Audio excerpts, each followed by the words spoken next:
It's your girl, Marky Lemons Rowell. And you know what? I'm not easily impressed. However, when I came over to this gentleman's profile, I saw MD. Actually, I did not see MD in his profile. I went and started researching him, and I realized that. But look, he is a trained MD, but he decided that he would bring his skill set and his talents to the almighty world of real estate.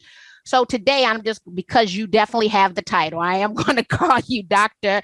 Sunil Saxena, and I had to get myself straight on the pronunciation. I think I did okay. Thank you for being here today. Thank you very much for having me. Excited to be here and share any knowledge, wisdom, or questions, or whatever you want to talk about. I'm here for you. Well, here's what's interesting. As I was doing my research, one, I know that you're very driven on investing, right, in real estate. But then I'm like, but man, he has a plethora of information on life hacking. And then I was like, oh, and then he's also an author, and you have the 30 days to awesomeness. So I was like, I was a little bit overwhelmed, and I'm like, well, I don't know what we should focus on. But then you got me straight. And we are going to focus on today about how we as realtors can work with investors, especially today. We are in a uber seller's market. We hear realtor after realtor after realtor complaining about a lack of listed inventory. And I want you to be clear, I did say listed inventory. And the reason is because I believe that there is some inventory out there. So help me out here. As a big time investor, right?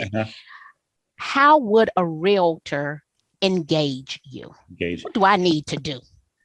Yeah, no, it's a great question. I mean, first, I think you already alluded to, is that I think every real estate agent should be working with investors. I see very few do that. I don't know why, but I think everybody should. Every real estate agent should, because again, it's repeat business. Investors are once you know what they want, if you have that product, they'll pretty much buy it from you. It's a done deal. You can get 2 commissions, right? When you sell it to them, and then when they fix it up and then they sell it. So there's a number of reasons why I think every real estate agent should be working with investors. You should have kind of maybe 3 to 5 investors in your back pocket. So if you come across a deal that makes sense for an investor, right away you can just call your group of investors. Hey, I got a deal for you, and it should be done very quickly. But your question was more how do you work with investors? Well, let's say I don't know any. Let's say I don't know any investors, right? Okay. And they say, okay, well, I like everything that he said. I want that repeat business. Oh, I'm loving the idea of these 2 commissions. And think about it. Generally, that first commission is going to be a little smaller, right, than the second commission. So that means they got to hang out. But how would the realtors who get your business, right? How did they engage you in the first place for them to put you in their back pocket? Yeah, it's understanding how investors think. That's the biggest thing, right? So as a real estate agent, you've got, if you got your retail clients and you got your investor clients, we think very differently. So a retail client is more of an emotional decision. It's like, hey, where do I want to live? The school districts, the granite countertops, it's an emotional decision because you're going to live in that house. For us, it's all business, 100% business. We just want to know the numbers. If the numbers make sense, we're going to move forward. So I think the biggest thing is just knowing how to present a deal to an investor. And if you present it properly and the numbers make sense, you're going to have a line of investors out the door that want that deal. So I think it's just really understanding how we think and presenting the numbers properly. And in presenting the numbers properly, I know that there's definitely a lot of acronyms that you're looking for. I'm generally talking ROI, return on investment, KPI, key performance indicators. When they're coming to you with these numbers, what are some of the core things you're looking for in that presentation? Yeah, really, it's 3 big numbers is what you have to be really comfortable with and get to know as a real estate agent. And it's not really hard. It's just kind of getting to know it a little bit. So number 1 is what we call ARV, which is after repair value. So what we do is we look at a property. We say, okay, well, once this thing is fixed up or we've maximized it or we've done whatever we want with it, what is the ARV, the after repair value? So again, the real estate agents I've worked with many over my career. I want to be able to trust their opinion. And when they say, hey, this thing's going to sell for this when I'm done with it, I want it to sell for that number or more. So you have to know your ARV and you have to know your market and your comps. I've worked with a few agents over the year where we've done a deal or two. They didn't give me the right ARVs because they were off. And then I was like, man, I can't keep working with you because I'm losing money here by working with you. So the one big number is ARV. That's the first one. Present it properly, have your proper comps. Number two is, of course, purchase price. Like, what are we purchasing it for? What kind of deal can you get me? That's relatively easy because, here's the number. Usually this is what they're asking, or, whatever we can get it for. And then number three is, what is it going to cost me to take it from, A to B? So you've got a property here today. We're buying it for $500,000. We're putting in $200,000. That's that third number. And then we're going to sell it for $1 million. Let's say I'm just making up numbers here. So being able to, roughly estimate what that middle number is, that how much it's going to take to go from point A to point B. And again, we're not expecting the real estate agents to be specialists and contractors and know what a roof costs and all that kind of stuff, but a general either per square foot number, or like hey, this house needs a lot of work, we need to put about 50,000 into it, or 100,000 or whatever. That's the big three numbers. Once we have those numbers, then we can get a pretty good idea if the deal is going to make sense or not. So when we're talking about the cost of repairs, and I'm actually glad to be able to ask you this question, how are you dealing with the current cost of lumber? Yeah, I mean, our construction budgets are probably up 10% across the board. We're doing we're doing large projects like 30, 50 unit buildings. So lumber is one component of that construction budget. It's gone up like 400%, but the other numbers, some of them have stayed about the same. So overall, we're about 10% up. But again, we have enough margin on our projects that, and our out sales are up too. So like example of a project I just sold recently, our construction budget was about $1 million. So we're at 10% up, we're at 1.1, but our out sale was $3 million, and that's also up 10%. So we're making $300,000 more on the project, even though we're spending $100,000 more. So net, we're actually making more money. So I'm glad you brought that up, because I am definitely seeing that people are coming back on these deals, right? Because of this increase. But then what you just gave me actually is a negotiating strategy. If you are a buyer who was doing a project that wasn't complete, yes, the developer likely is going to see an increase in the cost of lumber, but because there's also going to be an increase in the price, do not allow your pricing as a percentage to supersede the cost of the lumber, right? Because I want my buyers to essentially get a fair deal, right? They shouldn't make more money because the cost of lumber went up. They should not have to spend more money because the cost of lumber went up. If you're representing a buyer, and as you were saying it, I was like, I could see how we could negotiate that, because of course I never want to lose money, but I never want my client to lose money either. Now, when we go back and we start talking about the after repair value, and you talked about building enough into the margins, I happen to live in a house that the developer lost it to foreclosure. We've been in this house now for 10 years. It was built in 2007. And when I bought the house, I overbid it on the house. And I tell realtors all the time, your first offer should be your best offer. Two things I live by. Your first offer should be your best offer. And in today's market, I don't know why anyone would ever come back and ask for highest and best. Okay. So your first offer should be your best offer. With that being said, when we bought this house, I built into the fact that the market was downhill at that point. I built in future depreciation. But I still came back 1 year later and did a rate and term refinance at a 63% loan to value, even though I built in 10% depreciation. And so you definitely want to work with that realtor who understands numbers. And every realtor does not understand numbers. Or they don't understand the community. So I interviewed a young lady earlier today. Her name is Kimberly Alford. She just authored some new books. And what she said to me that stood out, she said, you cannot be the realtor to a community that you do not serve and are not vested in. If you truly serve that neighborhood and you're vested, when you understand those intersections, right? You understand what's coming to the community. So then if we have these different issues, they've built those numbers into that after repair value. So those three numbers are after repair value. How well are they going to negotiate this purchase price for you? And then having some understanding on the cost of repairs. And if there was ever a lumber shortage.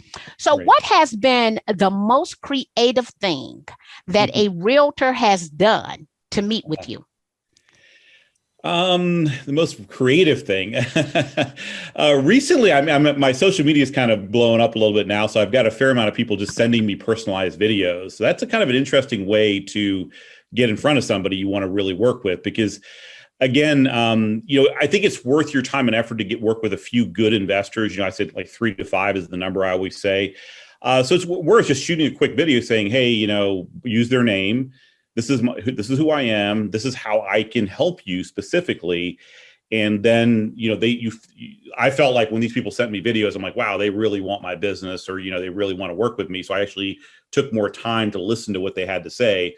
So I think that's a great strategy, is just shoot a quick video on your phone, tell them how you can help them, and then send it off to them. And, hopefully they'll want to work with you. So I preach video. I mean, 100% preach video all the time. And as I tell people, I don't think of Zillow as my competition. Well, one, financially, I can't compete with Zillow and their ad spend. And Zillow cannot compete with me with feet on the ground on the south side of Chicago, creating video content every single day. Right. To the point that when I'm in the grocery store with a mask and a baseball cap on, people know my voice because they hear my video so much, right? Yeah. But what I love is that as an investor, you are encouraging realtors to create video content. Well, one, because it's the most engaging form of content, right? Absolutely. In order to get your business. So if my fellow realtors haven't heard anything else, I want them to know you need to create video, and I'm going to say it in marquee terminology. You need to create a video, slither yourself on into the DMs on the different social platforms of the people you want to do business with, and send it to them. Now, we just say slide into the DM, but I'm thinking more like a snake, right? Just come on up in there. Right. But you have to allow yourself to stand out. You want to stand out. And everybody's not willing to create the video. And you already know the video is going to sell the property. It's going to help sell the property. It's like a simple, just take your phone real quick. Doesn't have to be anything. Just record a quick video. It takes like less than 5 minutes. Now, there were some other things that I liked about your profile, though, right? And I saw a video. It's a very popular video of yours, right? I call it house hacking. Okay. Right. I don't know. You could tell me I could be wrong with that terminology. Yes. But break down how you live in a multi-million-dollar house for $1,250 a month. Because I'm trying to figure it out. Help me out. Right.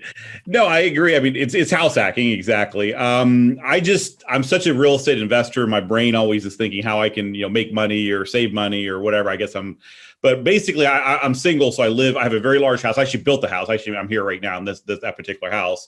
So I built the house. Initially, I built it as a builder to sell it, but I decided to keep on, keep it for investment purposes. Rented it to one person for like a number of years, like 3 years. And then I decided to move back in, but I had all this extra space. I mean, I have like 9 bedrooms here. So I'm like, why would I don't even use it. So I'm like, let me just rent out other rooms. These people are usually younger. They're professionals. They've kind of become my friends now. And so it works out. So my mortgage is about $5,500 a month. When you add up all the rents I get from the 4 people, I only just spend about $1,250 a month on the mortgage. But if you really want a house hack, what I recommend is buying a multifamily. So buying like a 2 or 3 or 4 unit. And that way, one of the disadvantages, I don't mind it, but one of the disadvantages, people are kind of living in my house. But if you have a multi-unit, then they're living in different units. And typically in that scenario, you can actually live for free. So I'm actually still paying to live here, but in those scenarios, you can live for free because the 2 or 3 or 4, whatever extra mortgages or whatever should cover your full mortgage. So yeah, I think house hacking is great. If you're, I still do it. What's funny? So I got my first property back in 1994. It was a 3-flat with a garden apartment. It was my mom's building. I moved in on the 3rd floor. I got it for $40,000 at the time. It was worth $85,000. And we didn't call, like back in 1994, we didn't call it house hacking, right? I was just simply living for free. That's the thing. That's how we talked about it. And so it's taken on a new terminology. And I actually sent your Instagram account to my son. He's 25 and he's a licensed broker. And all he talks about is house hacking. So I said, hey, I need you to check this out today because he lives in a multi-million-dollar house for $1,250. Now, we understand that perception often for people is reality, right? And there are a lot of people out here, I call it perpetrating, presenting a lifestyle that they can't afford. So first thing is, if you can qualify for the $1 million house, here's another way to hack. And because my family came from down south, there was a time that if we were to go back to the 20s, right, the 1920s, they were all living together in very close-knit living quarters in order to save money to buy something. That same concept now is house hacking. But you also have another concept, and that is how to drive exotic cars for free. So when I attend a real estate event, there's a long list of expensive cars outside, right? Mercedes, BMW, Maserati, Range Rover, they just lined up. Right. I wish I did not have a car note. Actually, outside of our mortgages, my car note is probably the most expensive bill we have. So I want to know, how can I go perpetrate a fraud and look like I'm rich and drive exotic cars for free in order to impress investors who might just be getting their feet wet and don't know no different? Well, we're not here to fraud or impress anybody. I enjoy cars. I mean, that's one of my passions and my hobbies. So I enjoy cars. But again, as an investor, even though I could go out and buy a brand new, whatever, Bentley or whatever, I might have an allergic reaction when I think about spending like $300,000 on a car. So what most real estate gurus will tell you that are in my space is, go buy a piece of real estate, use the profit from that to go buy a new or relatively new car, exotic car. And actually, what I'm talking about here actually works better with exotic cars, which are like Bentleys, Ferraris, Rolls Royce, those kind of cars. Because they're more in like limited production, so there's more of a demand for them. So essentially, if you go to my social media, you can check out Exotic Car Hacks. It's like a whole training program. It's not my training program. It's a partner of mine, a person I know very well. So if you really want to get into it, you can check that out. But the idea behind it is buying the car at the bottom of the depreciation curve. So when cars, when they're brand new, they depreciate very quickly. They have a steep depreciation curve. But at some point, usually about year 5 to 6, they kind of that curve flattens out. And with cars like Mercedes and BMW, that curve never really flattens. It always kind of like still trends down. But with the exotic cars, that curve tends to flatten and sometimes even go back up. So sometimes when you buy a Ferrari, a certain year-old Ferrari, it'll actually go up in price over time once it hits that bottom. So, for example, my most recent hack I just bought a couple months ago was a 2015 Bentley. It's a GT, 25,000 miles, perfect car, perfect condition. And basically, I bought it in the mid 80s, like 84,000. But I'm going to be probably able to sell that car in 6 months to a year, probably in the 90s, like 93, 94. So I'm going to actually either make money or break even because I still got to pay my taxes, my insurance, all that stuff. But basically, I'm driving a really, really nice car for free. So that's kind of the concept, if that made sense. Hopefully that made sense. Oh, that did make sense. And there's a gentleman, Mark Little, the husband of Carrie Little. Now we understand why Mark has 20 exotic cars sitting in front of their house, right? And he has Carrie driving in the middle of the night to farms up in Minnesota, picking up cars to bring them back. So you just actually explained what we see, but he never really explained it. And there's particular cars that he goes to get, and they put a lift in their garage because they have so many cars. I haven't gotten to that point yet. Mark is serious about his car. So now I understand how I would need to do that for potentially the next car that I would buy. And I would just drive for free for a couple of years, then sell it, and then wash, rent, repeat for that. Now, I'm taking a look here because you talked about the fact that you do bigger projects, but then I'm also seeing that you do some single family homes. How do we as realtors, because you also have 30 days to awesomeness. Right. how do we shift our mind, right, to an investor-driven mindset? Because I know it's a shift. Fundamentally, there was something that changed. What does that look like? Well, again, I mean, I think it's more understanding that investors are very numbers and bottom line driven. So it's more, again, that's why I feel like maybe that's probably the limiting factor why a lot of real estate agents don't make that transition and work with investors, because they're more working with emotional buyers which is fine. I mean, when you're buying your own house, you should be emotional about it. You should enjoy what it is, not look at every single number and, does it make sense? Because you want to enjoy it, right? You're going to raise your family or whatever there. But really, you just have to shift that mindset and look at investor is just going to be very cut and dry. We're going to be very like, what are the numbers? If the numbers make sense, then I want to talk about it more. Like a perfect example, like I'm working with a relatively new agent in Florida. We're buying properties down there right now. And she was very much like, oh, hey, do you want to go see the property? I'll meet you at the property. I'm like, I don't want to say her name, but I'm like, look, I don't have time to go see the property. Just send me the numbers. If the numbers make sense, then I'll take my time to go start, investigating it further. So she's thinking more like a retail buyer. If they want to see the property, they want to get to know the property. So I don't really care. I bought so many properties sight unseen, just because I just know the area and I just know what if the numbers make sense. So it's just a mindset difference, and you have to be able to kind of shift gears. But I think it's definitely worth it to work with investors because, like we talked about earlier. So I'm looking at that whole sight unseen as that would definitely be a mind shift, because we believe that we need to go and see everything, but it's based 100% on the numbers and the return. So then that also means that investors are more likely to purchase sight unseen. And when we start looking at today's real estate market, as soon as that property hits, being able to have a line of credit and not have to see the property means that investors can often outbid a consumer, right? And the lack of contingencies, because you likely don't have nearly as many contingencies. So what I have noticed, and I'm just going to go back in time, there's a fellow realtor here in the city of Chicago. And if we brought him any deals before they were actually put on the market, then he would waive his buy-side compensation. Now, he and I did a couple of deals together, but I want to reference this. When it comes to Old Car providing obedience, loyalty, disclosure, confidentiality, accountability, and reasonable skill and care, I'm real big on undivided loyalty. So before I would ever call this agent, I would always have my property already priced. Okay, because this is about my seller, not about me getting extra money on the sale. And just the fact that he was a cash buyer, he was going to come see that property at 8 a.m. There was just one little stipulation, and they were adamant about this. They wanted that property in broom swept clean condition, but he was going to close.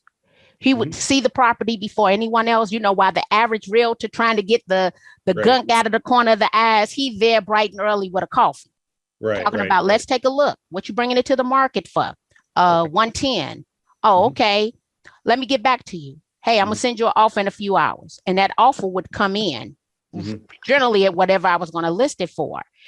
However, it had to be broom swept clean. And if it was not, we was not going to go to the closing table. They would delay that closing, right? And so understanding those numbers and that mentality, that sight unseen, in today's market, what do you see as being a trend right now? We've talked about the house hacking, but what's an emergent trend? What's different today than before the pandemic? Different the pandemic. I don't know. I mean, one of the things we've gotten into recently is short-term rentals. We're finding that's a really, really good market. I think my business partner lives in Florida now. I'm actually probably going to be spending I'm buying a place down there now. So I'm going to be spending half my time down there. I think there's a trend towards, working remotely, and people realizing that you actually can have a full-time job and work remotely. So that's improving. A lot of people want to say, well, I'll spend 3 months in Florida. I'll spend 3 months in, I don't know, the mountains or whatever. We're seeing that. The other thing we're seeing, I don't know if you've heard that term, Zoom towns versus boom towns. So we used to have that term, boom towns, right? Like, Colorado and California, the boom towns, right? We was going out there for some reason. Now we're hearing the term Zoom town. So what's happening is there's a lot of towns in Utah and places where people still have their job, they're keeping in San Francisco, but instead of spending, $3,000 a month on a 1-bedroom little apartment, they're getting a huge house with a yard, and they've got natural parks and beauty and all that stuff. So a lot of real estate areas are popping that weren't popping before. So I think the short-term rental and kind of getting out of the big cities is probably what I'm seeing, at least now. I don't know if I think it'll continue. I think the pandemic kind of forced it. Before we used to use Zoom and we were kind of comfortable with it. We kind of weren't. But after the pandemic, like everybody does it now. It's like no big deal. So you just gave me an idea. So if we looked at the migration map, they definitely show people leaving San Francisco, going to Utah. They're leaving Chicago, and they're going to Indianapolis and Columbus. And my friends are coming in town from Seattle, and they just bought a house in Ohio. And everybody was like, why did you buy this house in Ohio? There you go. So now instantly I'm thinking of the Zoom town and how you could house hack like you've done in your house with the house in Zoom town. And those bedrooms are now office suites, or they could be bedroom or workspace, live spaces that you could rent out. And if you have the best Wi-Fi, right, the highest internet speed possible in this town, this could be a whole new business, and you could have a place in every single city you desire to live with house hacking in Zoom towns. Right. Yeah, that's kind of where I'm going with it too, because I want to have like vacation rentals in every place I want to visit, so I can just have my own place when I go there. But yeah, there's so much changing. I think the pandemic just accelerated this. This was already happening, but the pandemic just kind of accelerated it. I think that's what's happened. Oh, you just gave you've given me a whole lot of great ideas, but this whole Zoom town, like that's just a straight up strategic plan that one could come up with. And I love it because I had not heard it called Zoom town, but it makes all the sense now. So for my fellow realtors, Redfin actually has a migration tool that Brian Buffini spoke of. Go and see where people are going. If you desire if that's a place you also desire, go look at a bigger house. Think about house hacking that house. But I'm going to tell you right now, if you got great Wi-Fi, I think it'll be a lot easier for anyone who's coming there in order to work. I know that you have books and you do a lot. How would one connect with you and do business with you? Yeah, certainly check out my social media. I'm the Sunil Saxena on Instagram, TikTok, Facebook, I think as well. And I have a YouTube channel. So I have all that going. I have people that do that for me. I'm not very super good at it. But yeah, just shoot me a DM on any of those platforms. And if you have any questions or anything, I'd be happy to help.